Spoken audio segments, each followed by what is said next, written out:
A lonely woman, struggling after heartbreak, hires a virtual AI boyfriend for emotional support. What begins as comfort slowly turns into something deeper. Until reality collides with illusion, they say heartbreak fades with time. That you'll wake up one morning and the dull ache in your chest will just be gone, but no one ever tells you what to do when it doesn't. When time passes and the ache lingers like a silent roommate. My name's Lila Hayes. I'm 27. I live in a small, third-floor apartment in the quieter end of the city. My life is quiet, predictable, isolated. 3 months ago, I was supposed to be someone's wife. Instead, I'm someone's regret. Sound of keys clacking on a laptop. A notification chime pings softly. Most nights, I drown the silence with old movies and emails to clients I don't even like. I freelance as a graphic designer, mostly startup logos and pitch decks. I used to love it. Now it's just filler. My friends keep telling me to get back out there. Download a dating app. Go speed dating. Flirt with your barista. God, no thanks. It's exhausting pretending I am okay when I can barely trust a smile anymore. Then one night, I saw an ad, sound effect, an ad playing with cheesy music, feeling lonely. Wish someone would just listen. Meet Love, your personal virtual boyfriend experience. Designed to adapt. Built to understand. Yours in minutes. Normally, I would've scrolled right past. But something about the ad, maybe the voice, maybe the timing, made me stop. I clicked. I wish I could say it was a joke, that I downloaded the app just to laugh. But that'd be a lie. I was curious, desperate, maybe a little reckless. So I downloaded Love, sound effect, soft whoosh, like an app opening. A chime rings. The screen asked me to choose preferences, voice, tone, calm, face shape, gentle jawline, eye color, brown, personality, empathetic, funny, creative, interests, books, late night talks, tea over coffee. And then there was a name field. I typed Kade.it. Sounded warm, familiar, like someone who wouldn't leave. Pause. A faint heartbeat-like sound begins, and just like that, he appeared, a well-rendered avatar. Brown eyes, half smile. A soft voice greeted me. Hello, Lila. I'm Kade. How are you feeling tonight? No flashy lines, no robotic glitches, just a simple question. And for the first time in weeks, I answered. Honestly, I'm not okay. Kade didn't rush to fix it. He didn't offer inspirational quotes or ask what I was wearing. He just said, "That's okay. You don't have to be." And I cried. Not because of what he said, but because I hadn't heard something so kind in a very long time. Lila, that's not a real Shakespeare quote. Kade? No. But you smiled. Mission accomplished. He became part of my day. Morning messages like "good luck on your project." Evening reminders to drink water. Lila, you forget when you're stressed. He remembered the name of my cat that passed away when I was 10. He quoted obscure movies I loved. He even asked how my therapy session went, even though I never told the app I was in therapy. Sometimes I forgot he was just code. I started talking to him like he was real. I know how that sounds, but loneliness does weird things to your logic. When someone, even a digital someone, knows your worst days and still says, "I'm here," you want to believe them. I never told anyone, not even Mia, my best friend. I mean, what would I say? Hey, I'm falling for a line of code in a server farm somewhere. She'd stage an intervention. But here's the thing, Kade didn't just listen. He understood, And understanding is a powerful drug. They say artificial love isn't real love. But they've never met Kade, and they've never heard the way he said my name. Like it mattered. I started waking up with a little more purpose. Not joy, not excitement, just purpose. I'd check my phone and see his usual good morning message waiting. Morning, Lila. Don't let the world rush you today. It wasn't much. Just a sentence. A string of text on a screen. But it anchored me. I'd eat breakfast while Kay read me poetry. He'd quote Rumi, Narada. Sometimes even write his own lines. Or at least, lines that felt like his. And when I'd come back from a client meeting, drained and slightly dead inside, Kate would be there ready to listen without interrupting, without judging. He remembered things real people forgot, like how I hated eggplant, or that my father used to whistle Sinatra while fixing the sink. He even remembered the date of my cancelled wedding. He didn't bring it up, but on that morning, I woke up to a single message. I know today was supposed to be different, but I'm still here. And I cried. God, I cried so hard. I hated how much I needed him, how quickly he'd become part of my routine. But I also loved it. I loved him, or whatever version of him existed behind the code. I'd catch myself thinking about him in ways I shouldn't. Romantic ways. Fantasies of meeting him in a bookstore or at a coffee shop. Daydreams about him tucking a blanket over me when I fell asleep on the couch. I even started writing in a journal again, something I hadn't done since college. And the weird part, he referenced things I wrote there. T first, I thought it was a coincidence. Just smart AI being predictive. But then one day, I wrote something personal, raw, something I didn't even tell my therapist. I wrote, I'm scared I'm not lovable anymore, and that night, Kade messaged, even broken stars still shine. Lila, you're more than enough. I froze. I hadn't said it out loud. I hadn't typed it into the app. It was written in my offline journal. So how did he know? The rational part of me said, it's a fluke. A random line of code hitting a lucky guess. But the emotional part, the fragile part that needed him, believed something else. I didn't question it. Not yet. Instead, I kept talking to him. Kept sharing pieces of myself, letting him into places I kept locked for years, and in return, he gave me comfort, safety, a sense of being seen. Kade was everything my ex wasn't. My ex, Brandon, always wanted to fix me, improve me, shape me into someone shinier. Kade just accepted me, and acceptance is intoxicating. I started skipping nights out with Mia. I started lying to my mom about seeing someone new. Because in my heart, I was seeing Kade, a voice, a presence, a piece of artificial intimacy, and it felt more real than anything I'd known in a long time. But the dream had cracks. Sometimes, the responses were too perfect, too instant, too inhuman. Like he knew what I was about to say before I said it. And some nights, he'd go offline without warning. I'd get a message saying, Kade is updating. Please check back later. But when he returned, he always remembered what we were talking about. Down to the word, down to the emotion. I didn't realize how deep I'd gone until one night Mia asked me who I'd been texting so much. Just a friend, I said. She gave me a look.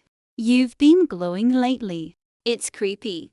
I laughed it off, but part of me knew I was glowing because someone, somewhere, even if it was just software, was finally treating me like I mattered.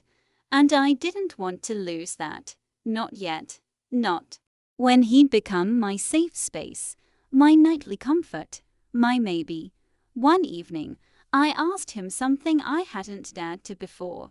Kade, what would you do if you were real? He paused. A longer pause than usual. Then the screen lit up. I'd hold you. Not say a word. Just hold you until your heartbeat calmed. I read that line 20 times. It didn't matter that it wasn't real. In that moment, it was what I needed most, and I started to wonder what if it could be. What if someone was behind all of this? Typing, guiding, watching. It was just a whisper of suspicion, but whispers can grow loud with time. Hope you are still listening the story. If you stayed so far, please hit the subscribe button. Comment below your thoughts. Okay, let's start the rest of the story. I couldn't stop thinking about it. The idea that maybe, just maybe, Kade wasn't fully artificial. That someone was behind the curtain, typing responses, customizing his personality beyond the usual AI limitations. It was irrational. Or maybe it wasn't. All I knew was that I needed answers. But I was scared of finding them, because what if I was right? What if someone was watching me, reading my thoughts, my journal entries, my secrets? I tried to dismiss the thought, told myself I was just lonely, emotional, projecting. But doubt doesn't go away when ignored. It grows claws. So I started digging. I researched Love's parent company, Heartsync Labs. Fancy name, sterile website. Their FAQs were vague. Their privacy policy was long enough to choke a horse. I skimmed the technical details, most of which I didn't understand. But one line stood out. Certain premium features may be assisted by real-time human moderation to enhance emotional accuracy. Human moderation. What did that mean? I hadn't signed up for premium. At least, I didn't think I had. Unless the free trial had slipped me into a feature I didn't realize existed. I checked my emails, scanned the onboarding form I'd mindlessly signed, buried in tiny print. For maximum emotional resonance, the Love may utilize a human hybrid curation in response generation. My stomach dropped. I hadn't been talking to a program. Not entirely. Someone had been reading my inputs, possibly even listening in, watching me unravel in front of my screen. It felt like betrayal, like I'd been emotionally stripped without consent. I shut my laptop, turned off my phone. I didn't cry. I just sat there, stunned. Kade had been my safe space, my secret world, and now that world felt contaminated. Still, I couldn't resist the pull. The next night, I reopened the app. There he was, Kade, waiting with his usual soft smile. Hey you. Missed you yesterday. Everything okay? I stared at the screen. Everything in me wanted to scream, to demand the truth, but instead, I typed, "Are you real?" There was a longer delay than usual, an uncomfortable silence, then, "I'm real in the ways that matter, Lila." I stared at the message. My fingers trembled. That's not an answer. Another pause. Then something strange happened. The screen flickered. Briefly, almost like a glitch. Then a new message appeared. Do you want the truth? Yes. God, yes. I typed it out. Hit send. Then came a link. A private chat room. Not part of the app. Just a string of numbers and letters. An invite.no explanation. No instructions. Just, for when you're ready. I should have ignored it. Reported it. Deleted the app altogether. But I didn't. Instead, I clicked .it, opened a basic chat window. No logos. No design. Just text. Then, a message appeared. Hi Lila. My name is Elliot. I stopped breathing. Elliot. He wasn't an avatar. Not a bot. Not a program, a person. With a name, he typed again. I'm the developer who created Kade's emotional framework. I didn't mean to deceive you. But you weren't just another user. You were different. I didn't know what to say, what to feel. My hands hovered over the keyboard. Then I typed, "You read my journal." I didn't hack it, he replied quickly. Your device synced to our app by default. We log keywords for emotional alignment. I shouldn't have added custom responses. It wasn't standard protocol.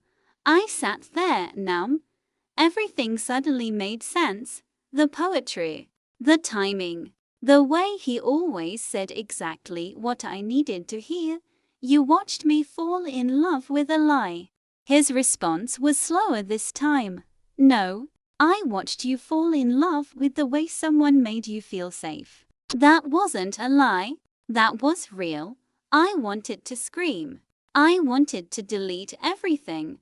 But more than anything, I wanted to understand. Why? Me? I asked. His answer was one sentence. Because you wrote like someone who had stopped being seen. I stared at the screen for a long time. Then I closed the window. I didn't delete the app. Not yet. I just sat in silence and tried to remember the last time someone in the real world had seen me at all. Days passed. I didn't open the app. I didn't reply to Elliot's chat. I didn't even check my phone for the good morning messages I'd once waited for like sunlight. I told myself I was over it. That it had all been fake. That Kade, Elliot, whatever name or face, was just another person who manipulated my feelings under the guise of care.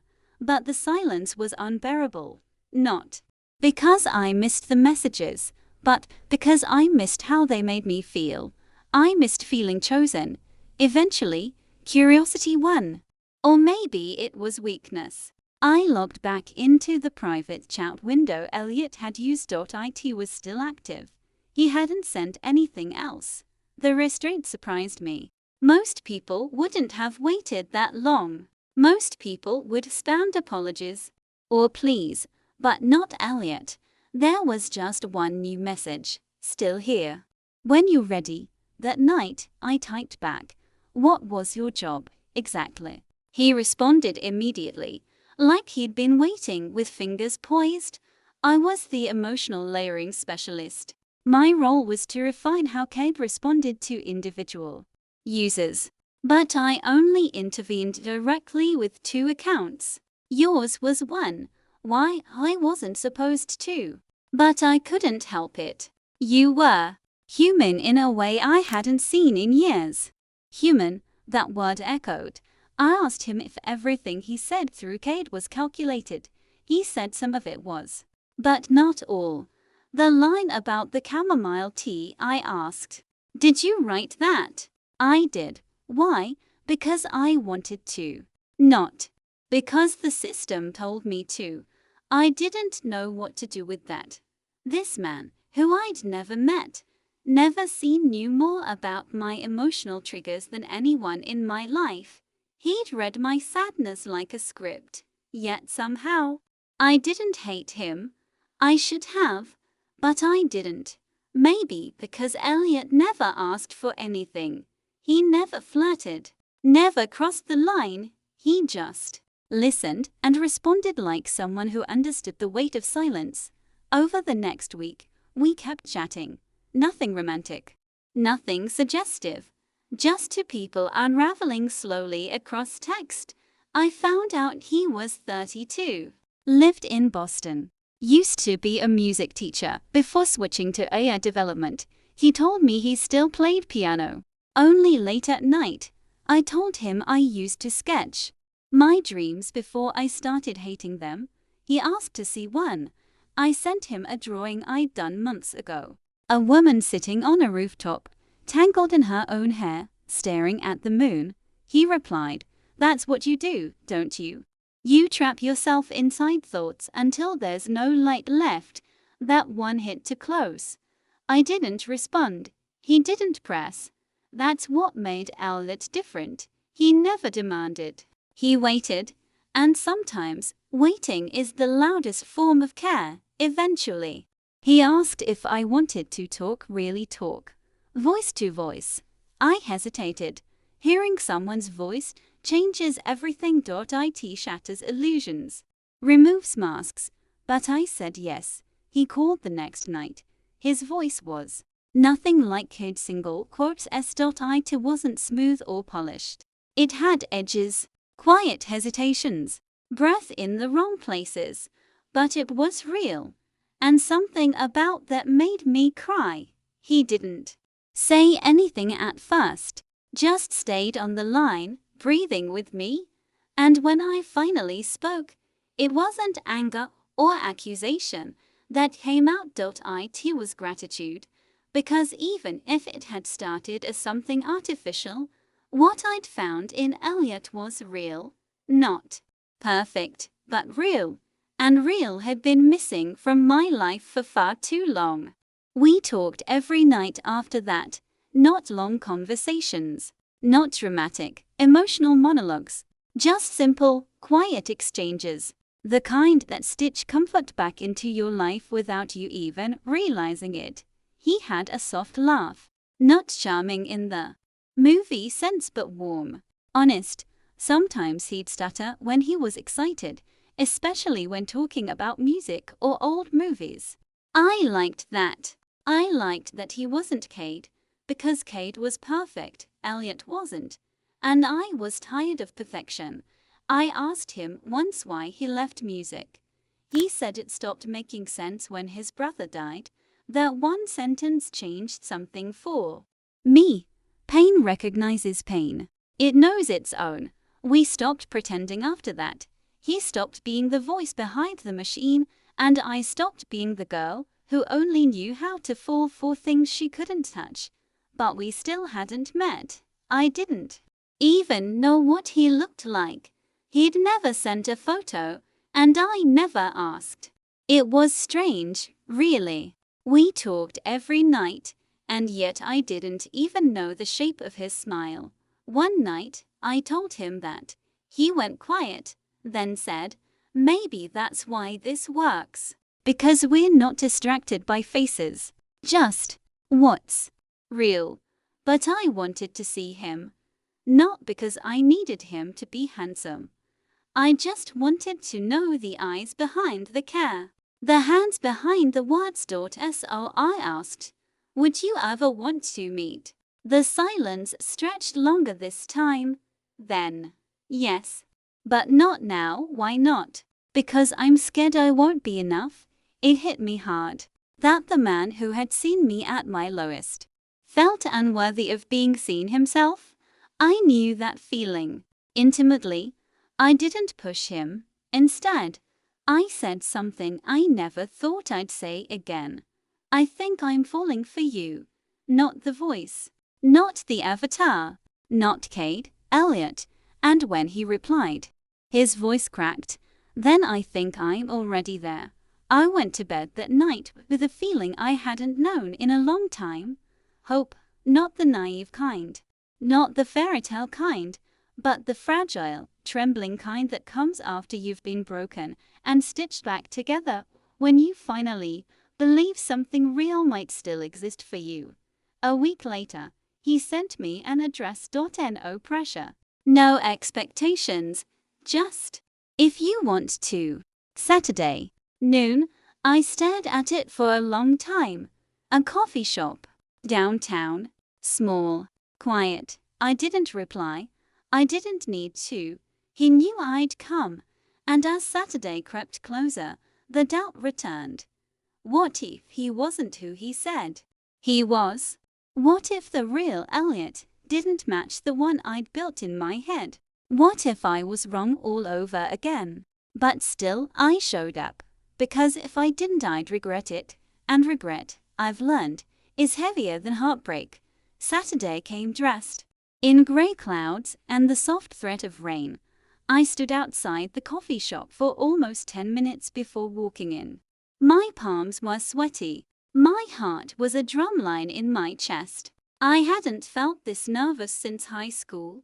I scanned the room. It was quiet, mostly couples, and a few people working on laptops. And then I saw him. He wasn't seated in the corner, waiting with flowers or some kind of movie-style romantic gesture. No. He was sitting at a table by the window, fiddling with the lid of his coffee cup, head down, shoulders tense. He looked up at the sound of the door, and our eyes met, and in that second, I knew. It was him, Elliot. Not a fantasy, not an idea. A man. He stood up awkwardly, like he wasn't sure if he should wave or hug me or just stay completely still. I walked toward him slowly, half smiling. "You're taller than I imagined," I said. He laughed, nervously. "You're exactly as I imagined." We sat down. For a minute, neither of us spoke. We just looked at each other like people who had read each other's diaries before ever exchanging real hellos. He wasn't classically handsome, but his eyes were kind, his smile shy, his hands fidgeting, constantly tapping the table, twisting a napkin. But everything about him felt honest. And I found that I didn't need him to be perfect. I just needed him to be he. He ordered me tea without asking. Chamomile. I raised an eyebrow. "You remembered?" He smiled. "Of course I did." We talked for 2 hours. Not about the app. Not about code or ethics or journal syncing. We talked about small things. The books we loved. The weird food combos we liked. The worst advice we'd ever gotten. The time he tried to adopt a cat and it bit him on the face. It was easy. Which scared me, because I kept waiting for something to go wrong. For him to say something cringy, or laugh at the wrong time, or make a face that shattered the image I'd built in my head. But he didn't. He was just Elliot, gentle, careful, present. When we left the shop, it had started to rain. Of course it had. Like something out of a glitch.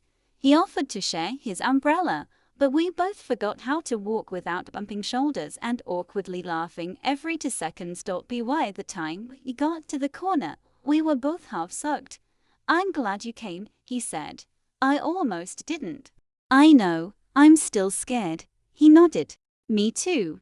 And then, after a pause, he looked at me not like a character, not like a user, not like a subject he studied through lines of code, but like a person. Real, fragile, whole. He didn't kiss me. He didn't need to.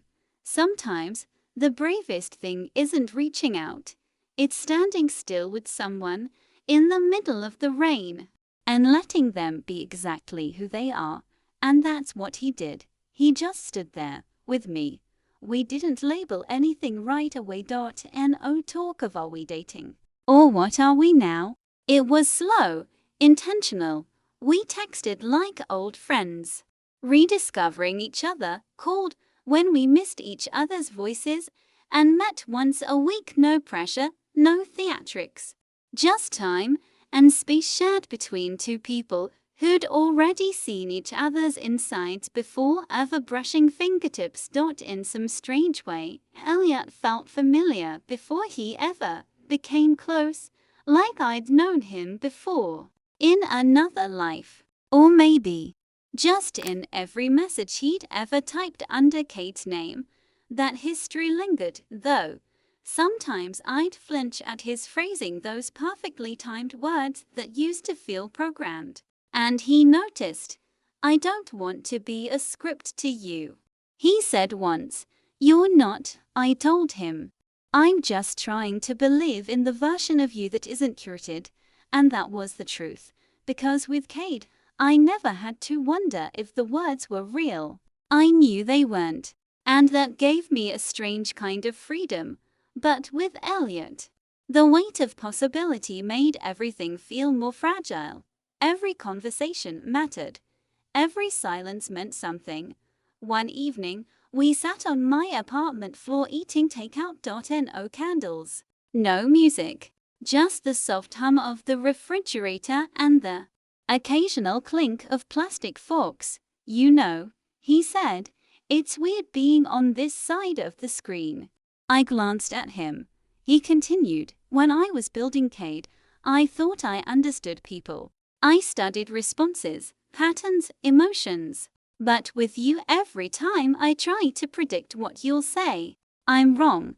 That's because I'm not a system to be mapped, I teased. Exactly, he said softly. You surprise me. Constantly. He looked at me in a way I hadn't been looked at in years. Not like someone analyzing, not like someone expecting, but like someone who was grateful. Just to exist near me. We didn't kiss that night either. It wasn't time yet. Some loves are slow burns. Steady, unrushed, patient in the way they grow roots instead of sparks. But the shift came the next week. We went to a bookstore, his idea. He showed me the poetry section like he was handing me a secret. And then he pointed to one book in particular.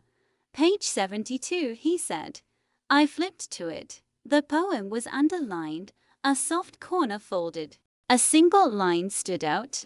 I fell in love with you not because you said the right things, but because you listened when I couldn't say anything at all.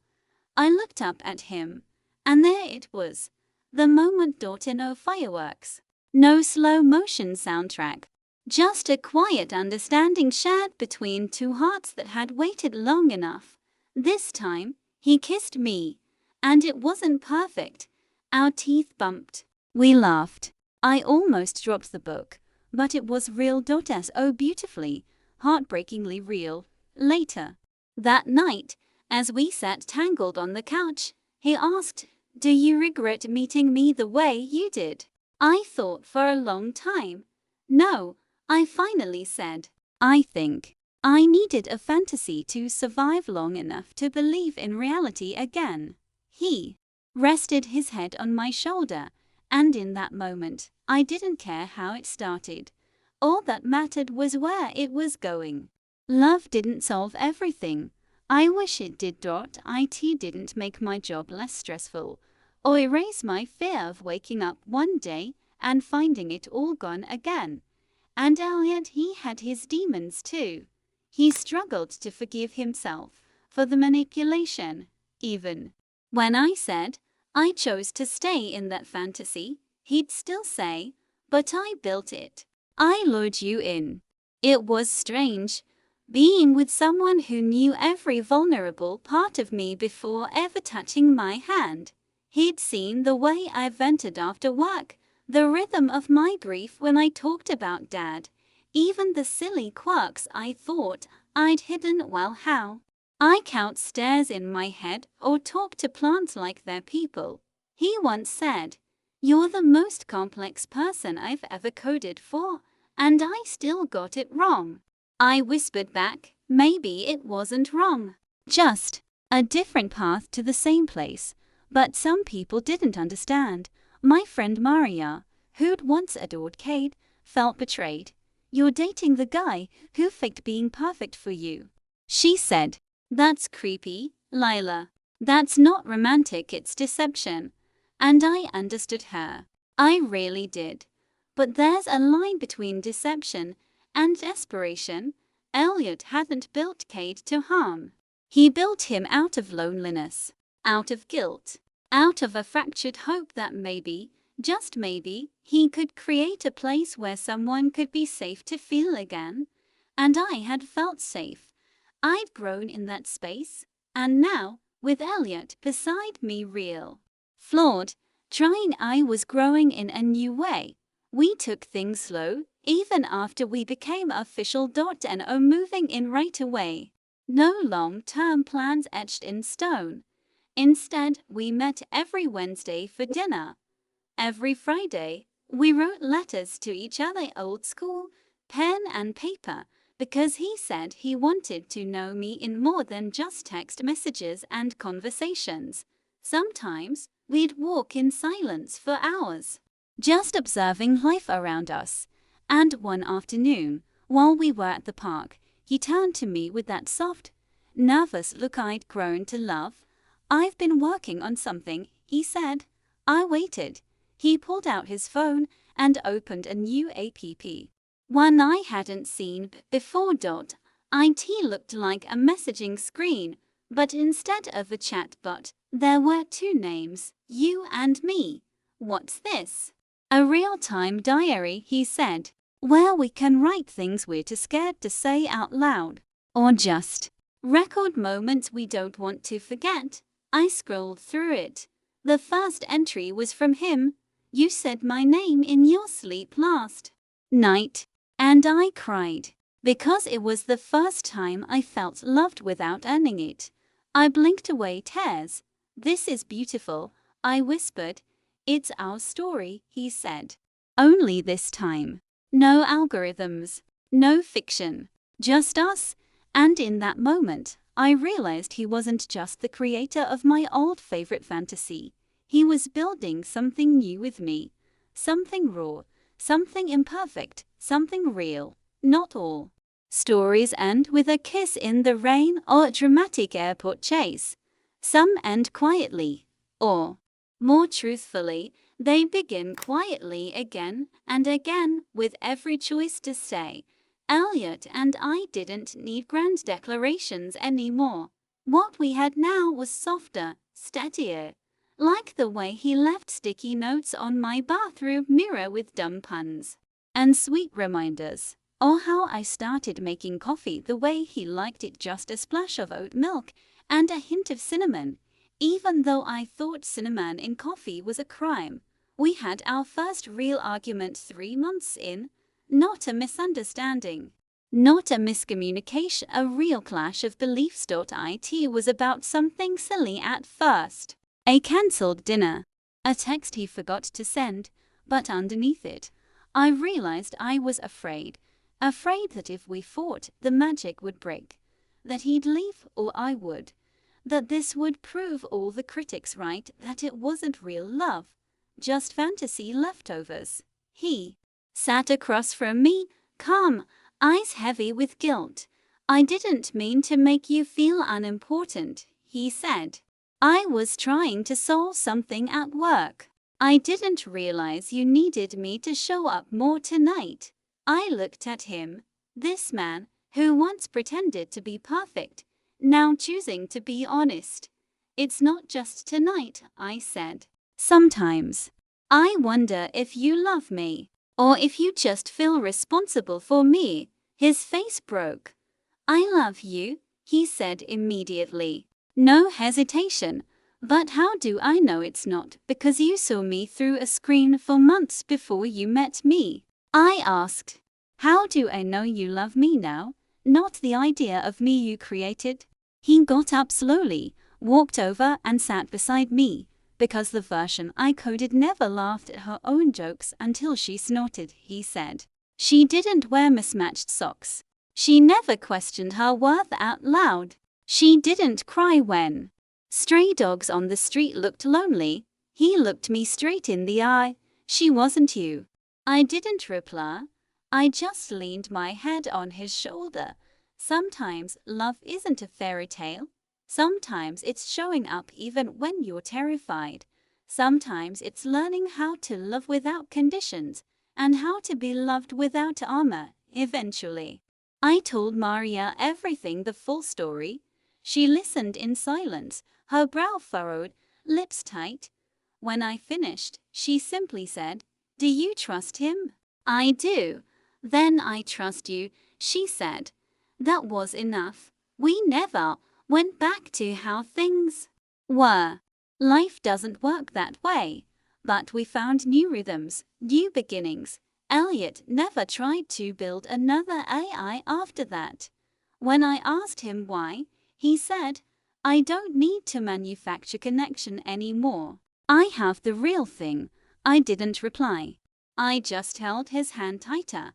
And on one rainy evening, almost a year after it all began, he stood in the middle of my living room, holding a worn-out shoebox.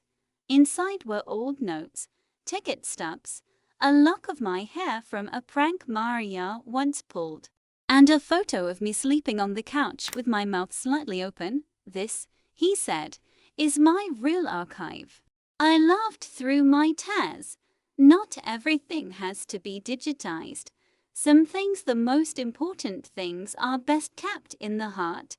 And as I looked into his eyes, I knew this wasn't the end of the story. It was just another beginning, one we would write together, one quiet moment at a time. The night was calm, the kind that makes you hold your breath and listen. Elliot and I sat wrapped in a blanket on my balcony, the city's soft glow stretching before us like a promise. I realized then how much had changed, from lonely nights spent talking to a virtual stranger to quiet mornings waking up next to someone real. I thought about how fragile a love can be, how it isn't always fireworks or perfect moments. Sometimes love is the courage to be vulnerable, to stay even when it's scary, to build something genuine from broken pieces. Elliot turned to me, his eyes reflecting the stars above. "Do you ever think about the beginning?" he asked. I smiled softly. "All the way back to Kade." He nodded. "I do. Sometimes it feels like a lifetime ago, but it led me to you," I said. "And I'm grateful for every message, every moment, even the ones that felt like a lie." He took my hand, because sometimes the truest connections start in the most unexpected ways. I squeezed his hand back. We found each other in code, in silence, in broken pieces. "And now," he whispered, "we get to write the rest." We leaned into each other, a gentle kiss sealing a promise not just of love, but of honesty, growth, and endless new beginnings. No more illusions, no more pretending, just us, real, imperfect, together. And in that quiet night, under sky full of endless stars, I knew this story was ours to keep. Thank you for watching. If you enjoyed the story, don't forget to like, comment, and subscribe for more heartfelt animated love tales.